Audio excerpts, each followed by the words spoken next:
Once upon a time there was an old poet, one of those right good old poets. One evening, as he was sitting at home, there was a terrible storm going on outside.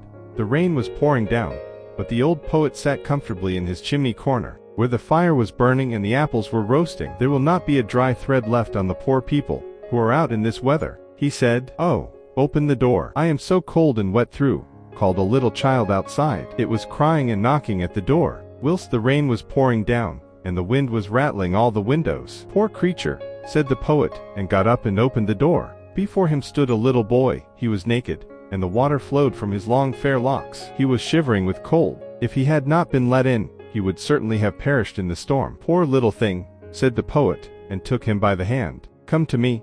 I will soon warm you. You shall have some wine and an apple, for you are such a pretty boy." And he was, too.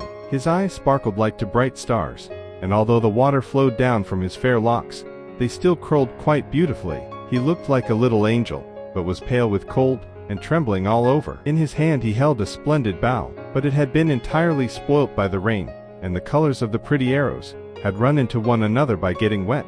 The old man sat down by the fire, and taking the little boy on his knee, wrung the water out of his locks, and warmed his hands in his own. He then made him some hot spiced wine, which quickly revived him, so that with reddening cheeks, he sprang upon the floor and danced around the old man. "You are a merry boy," said the latter. "What is your name?" "My name is Cupid," he answered. "Don't you know me? There lies my bow. I shoot with that, you know. Look, the weather is getting fine again, the moon is shining, but your bow is spoilt," said the old poet. "That would be unfortunate," said the little boy, taking it up and looking at it. "Oh, it's quite dry and isn't damaged at all. The string is quite tight. We'll try it." So, drawing it back, he took an arrow, aimed, and shot the good old poet right in the heart. "Do you see now that my bow was not spoilt?" he said, and, loudly laughing, ran away. What a naughty boy to shoot the old poet like that, who had taken him into his warm room, had been so good to him, and had given him the nicest wine and the best apple. The good old man lay upon the floor crying.